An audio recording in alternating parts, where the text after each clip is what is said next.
आप सभी का स्वागत है सबलाइन क्लासेस टूलकिट ऑफ एजुकेशन में। आज हम देख रहे हैं लॉजिकल रीजनिंग, जिसको हम युक्ति युक्त या युक्ति संगत तर्क भी कहते हैं। इससे पहले जो आपने वीडियो देखा था उसमें हम किस प्रकार से आर्गुमेंट को प्रेजेंट करते हैं और किस प्रकार के इसमें क्वेश्चन आते हैं वो आपने देखा था। आज जो हम बात कर रहे हैं वो है कथन विश्लेषण, जिसको हम स्टेटमेंट एनालिसिस भी कहते हैं। तो इसमें किस तरीके के क्वेश्चन आ सकते हैं, और मैं तो कहूँगा कि ये क्वेश्चन इस समय बढ़ रहे हैं यूजीसी नेट में, तो आप लोगों को इस क्वेश्चन को ज़्यादा अच्छे से समझना चाहिए। तो चलिए शुरुआत करते हैं। और सबसे पहले मैंने क्वेश्चन रखा है, और इस क्वेश्चन को आप पहले समझिए कि ये इस क्वेश्चन में वाकई में क्या कहा जा रहा है। तो ये मैंने क्वेश्चन एक हमारे क्वेश्चन पेपर है उसमें से उठाया है। पहले इस क्वेश्चन में क्या कहा जा रहा है। औद्योगिक विकास के साथ साथ भारत की नदियां दिन प्रतिदिन प्रदूषित होती जा रही हैं। आपके सामने चार ऑप्शन रहेंगे और उन्हीं चार ऑप्शन में आपको ये तय करना होगा कि ये है क्या। ये कथन जो लिखा हुआ है ये एक तथ्य है, एक परामर्श है, एक दृष्टिकोण है, या एक पूर्वाग्रह है। ये क्या है? अगर आपको समझ में आ रहा है तो अच्छी बात है। अभी आप अपने मन में सेलेक्ट कर लीजिए आंसर।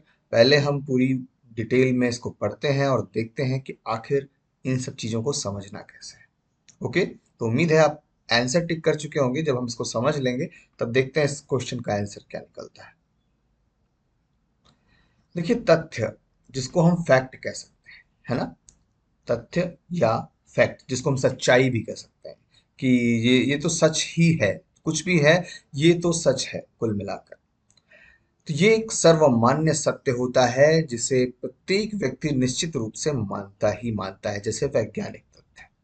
अब ऊपर कोई चीज है तो वो नीचे गिरेगी, ये हमने मान लिया, एक वैज्ञानिक तथ्य हो गया। भौगोलिक तथ्य अगर हमने कहा कि हमारी जो धरती है ये घूमती है और एक चक्कर अपना 24 घंटे में पूरा कर लेती है अपनी दूरी पे, तो क्या है, एक भौगोलिक तथ्य है, इसको तो मानना ही मानना पड़ेगा आपको।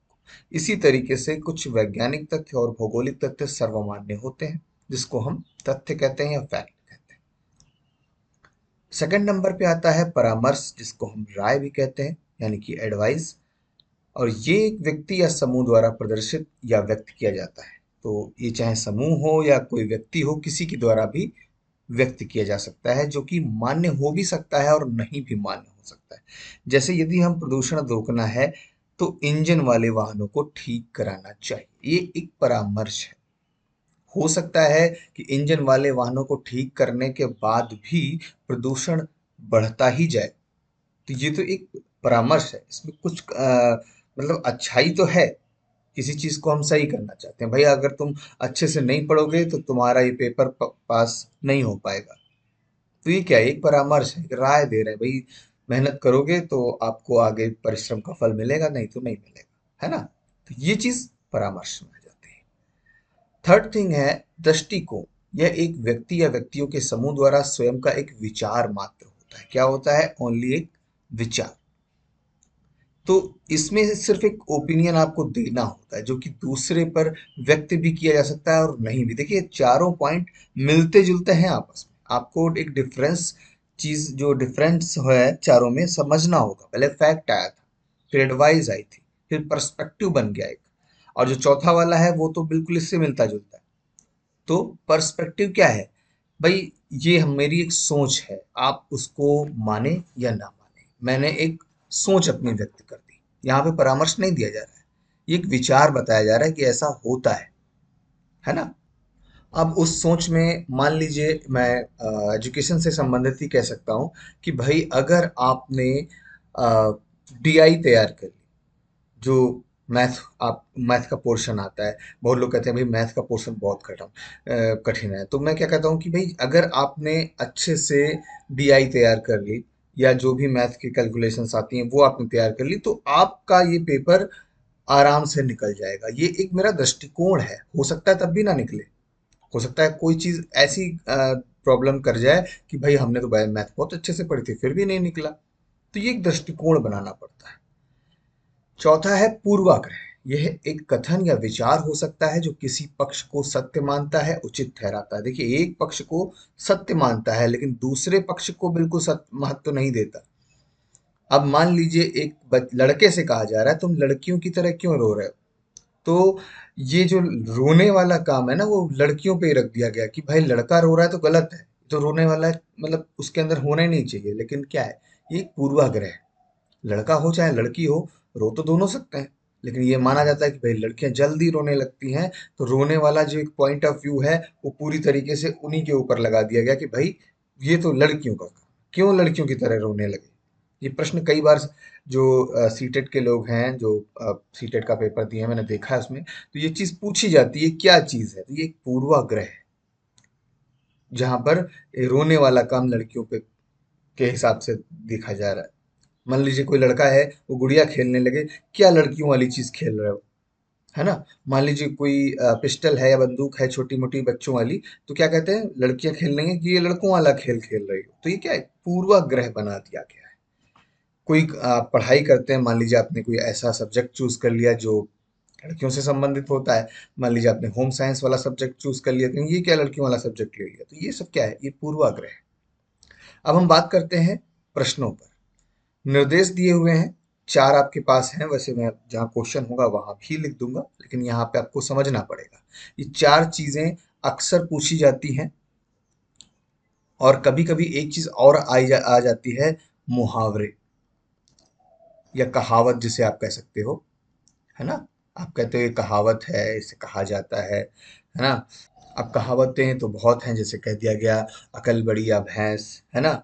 और नाचना आए आंगन टेढ़ा, मतलब खुद को आ नहीं रहा है, और दूसरी चीजों में कमी निकाली जा रही है कि भाई पढ़ने, खुद पढ़ाई नहीं हो पा रही है, दूसरा कहा जा रहा है भाई इस समय कोरोना है, मूड बन नहीं रहा पढ़ने का, तो कोई दूसरी चीजें हम इम्प्लीमेंट कर रहे हैं, तो कहावतें या मुहावरे भी इसमें एक चीज आ सकती है, तो वो तो आप पहचान जाओगे, मोस्टली ऐसी आते ही हैं कि आप पहचान जाओ। लेकिन ये चार जो है ज्यादा पूछे जाते हैं, मुहावरे या कहावत बहुत कम ही पूछा जाता है। अब जैसे आपने अभी एक क्वेश्चन देखा था, औद्योगिक विकास के साथ साथ भारत की नदियां दिन प्रतिदिन प्रदूषित होती जा रही हैं। उम्मीद है आप अपना आंसर क्लिक कर चुके होंगे कि ये क्या है, एक फैक्ट है यानी कि तथ्य है, दूसरा एडवाइस है कि कोई परामर्श दिया जा रहा है, ये कोई दृष्टिकोण है, या एक पूर्वाग्रह है। तो इन चारों में से वाकई में आंसर क्या होना चाहिए, तो मैं पहले तो आपको सीधे आंसर बता देता हूँ।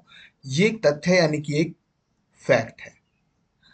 औद्योगिक विकास जिससे जैसे बढ़ रहा है, फैक्ट्रीज बन रही हैं, तो भारत की नदियां, उससे जो भी चीजें निकलती रहती हैं, फैक्ट्रीज से जो भी गंदे पदार्थ निकलते हैं, उससे दिन प्रतिदिन प्रदूषित होती जा रही। अब पहली बात तो औद्योगिक विकास में कहीं ना कहीं एक वैज्ञानिकता छुपी हुई है, कि जो वैज्ञानिक तथ्य है, औद्योगिक विकास तो दिन प्रतिदिन हो ही रहा है, तो क्या हुआ, एक वैज्ञानिक तथ्य हो गया। और नदियां क्या है, एक भौगोलिक स्वरूप है, जो कहीं ना कहीं दोनों चीजें मैंने आपको बताई थी, ये चीज जब कहीं आपको दिखाई देती है कि कहीं वैज्ञानिक तथ्य का प्रभाव है या किसी भौगोलिक तथ्य का प्रभाव है, तो वो कहीं ना कहीं एक फैक्ट के रूप में सामने आ जाता है, जो हमें दिखता भी है। ओके, तो यहां पर ए ऑप्शन सही होगा। चलते हैं नेक्स्ट क्वेश्चन की तरफ। आने वाले चुनाव में 40% लोगों के एबीसीडी दल के पक्ष में मत देने की आशा है, तो आशा है, आता है नहीं लिखा है, आशा है। तो एक आशा करना, उम्मीद रखना, एक विचार करना, आने वाले चुनाव में 40% लोगों के एबीसीडी दल के पक्ष में, मैंने एबीसीडी इसलिए लिख लिया, मान लीजिए मैं कोई दल लिख देता और वो वाकई में दल होता, तो कहते भाई उसका एडवर्टीजमेंट हो रहा है, इसीलिए मैंने एबीसीडी लिख दिया। तो एबीसीडी कोई दल है, वो उसके पक्ष में 40%, ये क्या है, ये भी एक प्रकार का दृष्टिकोण है। ठीक है, यहाँ पर ये भी एक प्रकार का दृष्टिकोण है कि हम एक विचार रखते हैं अपना, बस। जो लोग पिछड़े इलाके के हैं वो यूपीएससी के सदस्य नहीं चुने जाएंगे। आप लोग जानते हैं यूपीएससी मतलब काफी बड़ा एग्जाम होता है, और यूपीएससी में जो सदस्य चुने जाते हैं, तो ये जो लोग हैं जिनका एक सोच है जिनकी, कि जो लोग पिछड़े इलाके के हैं वो यूपीएससी के सदस्य नहीं चुने जाएंगे, ये एक प्रकार का पूर्वाग्रह है, जिसपे पिछड़े इलाकों को का वो पक्ष जो है नीचे रख रहे हैं, और जो बाकी इलाके वाले हैं उनको ऊपर रखा जा रहा है, तो एक का पक्ष लिया जा रहा है, एक का पक्ष नहीं लिया जा रहा है, ये एक प्रकार का पूर्वाग्रह हो जाता है। ओके, सरकार को उच्च शिक्षा के लिए अधिक वित्तीय सहायता देनी चाहिए।